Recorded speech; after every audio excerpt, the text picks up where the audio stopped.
We are very honored and blessed to have with us tonight Bruce Gagnon, who's come all the way from Maine to be with us tonight. And I just want to say that I met Bruce around the time of the Pershing Plowshares trial, way back in 1984. And Brother Paul here was part of that action.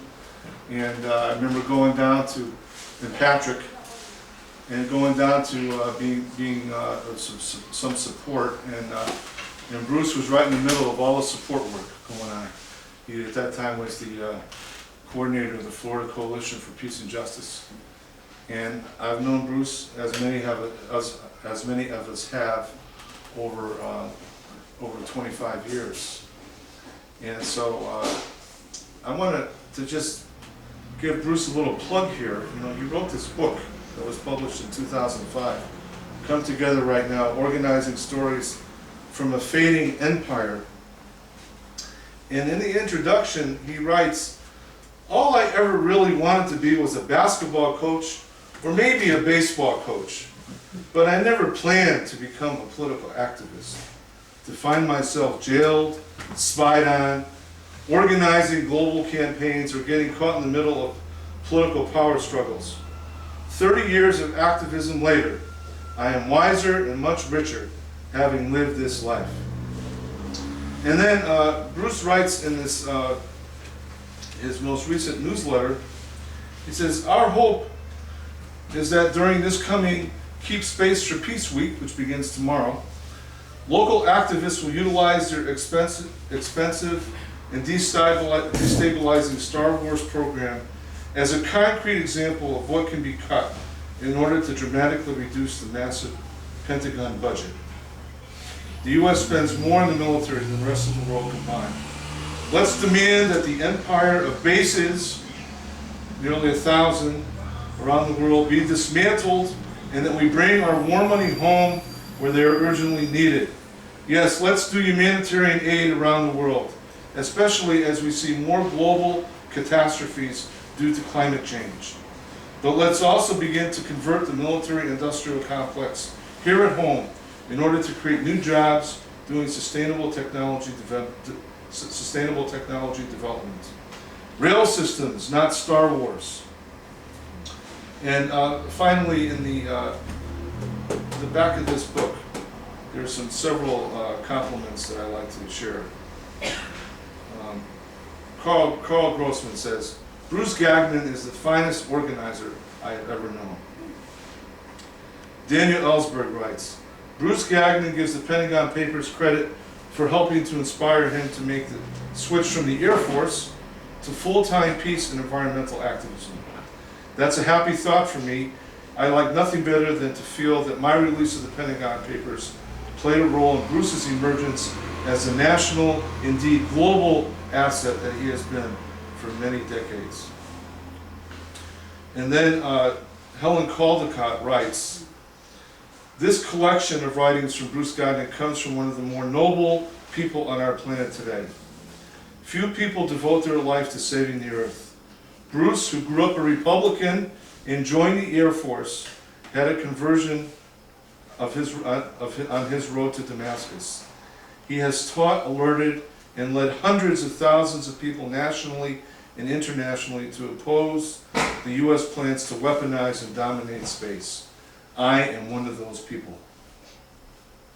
Helen Caldecott. Bruce has his organizing roots going back to the United Farm Workers days, where he met Cesar Chavez and worked with the farm workers. He's a member of Veterans for Peace. He is the coordinator of the global network to abolish weapons and nuclear power in space. He helped to start this Bring Our War Money Home campaign. We have the banner up here on the wall. Thank you, Bruce, for what you do. And we're so honored to have you with us tonight. Let's give a round of applause for Bruce. I thought I'd start out by telling you how I actually began working on space, because it wasn't on my agenda at all, even though I lived in Florida, until the date that some of you might recognize. Anyone remember what June 12th, 1982 was? And the marching in New York Yeah, City, absolutely. 752nd special session on December. Almost 1 million people protesting there that day. I didn't go to that protest, but I was watching it. It was on C-SPAN. I was living in Orlando, Florida, and they had all the speakers from the rally on C-SPAN. And after it was over, they switched to a right-wing conference. And the speaker at that conference was a guy by the name of Lieutenant General Daniel Graham. And he was Ronald Reagan's head of SDI, Star Wars. And during the Q&A after his speech, somebody raised their hand and said, General Graham, they say there's almost 1 million people in New York City today protesting against nuclear weapons. What do you think about that? Aren't you worried about that? He said, no, actually, I think it's fantastic. They're out there protesting against nuclear weapons, and we're moving into space, and they don't have a clue. And so just let them keep doing what they're doing, and we're going to go over here and work on space. And as long as they don't know about it, great. Well, that kind of got my attention. Living in Florida, I lived, less than an hour from the Space Center in Orlando at that time. So I began investigating as best I could and began taking people over to the Space Center. And our very first demonstration we ever had at the Space Center, we had 6 people at the time of a military satellite launch. And I'll never forget it, because when they do these launches, they get thousands of people to come watch. And, it's like, going to Disney World or something. And so here we were, 6 of us, in the midst of all these thousands of other people jeering at us as we turned our back on the launch, and everyone else was cheering for it. So that led us over a period of years into this whole issue.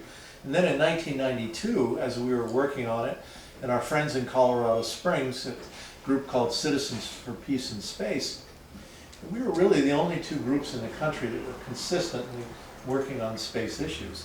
But it was clear that it was getting worse by the minute. And so we put our heads together and we created the Global Network Against Weapons and Nuclear Power in Space, realizing that we needed to build a larger constituency both in this country and outside of this country. And we were learning that as the Space Command was creating their infrastructure to make space technology happen, to use space to direct warfare, they had to set up what are called downlink facilities, radar receiving stations all over the world, so they could talk to the satellites as they were orbiting that part of the Earth at that particular place, because the satellites beam their signal down essentially to the, and they receive signals from that part of the world as they're orbiting. And so we began to visit and link up with people in Australia and England and Germany and Greenland and all over the world where these U.S. Military bases were. And so that became essentially the core constituency or the core membership of the global network. And then today we have about 150 affiliate groups all over the world. Then when Bill Clinton became president, he made a big announcement that he was shutting down Ronald Reagan's SDI. A big press conference, all that kind of thing. At that time, it was getting about $3.5 billion a year for research and development funding. And soon afterwards, I started hearing from some of my friends around the country, Bruce, why are you guys still working on this? I mean, Clinton shut it down. What's the matter with you? Get on to something else, more relevant. But what they didn't know was that very quietly, Clinton created a new organization called BIMDO, the Ballistic Missile Defense Organization. And they moved the money from SDI into BIMDO, and they continued doing the developmental work for Star Wars. But changing the so-called philosophy of it, really the public relations campaign changed to create much more talk about defending ourselves from ballistic missiles attack. Then in 2003, when the U.S. launched the shock and awe invasion of Iraq, I think it really illustrates that how from '82 to 2003, things had changed so much. In 2003, when Bush launched that attack on Iraq, in the initial attack, 70% of the weapons that were used were directed to their targets by space satellites. So in those 21 years, the military had become so dependent on space technology for fighting wars.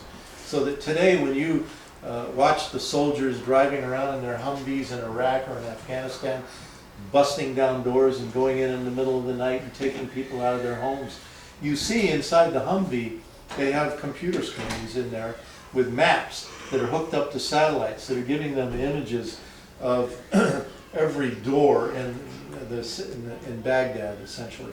So even those people are using space technology in those moments. So whether you're in a tank or in a plane or in a boat or flying, you know, or on the ground, they're all these days hooked up what they call net-centric warfare. It's all space technology, computer driven. And so the Pentagon says, well, geez, if we can do this, so could somebody else, right?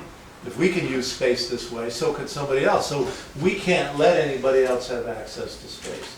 And so that famous planning document that came out of the Space Command called Vision for 2020, in it says that the United States will control space and dominate space and deny other countries access to space, and that in fact we will be the master of space. And at their headquarters building in Colorado Springs, the Air Force Space Command at Peterson Air Force Base, right above the doorway, they have their logo that reads Master of Space, and they wear it as a patch on their uniform. So that's where they're at and that's where they're going. And so today what their job is to develop technologies to give the U.S. complete control and domination of space, give us the ability to deny other countries access to space.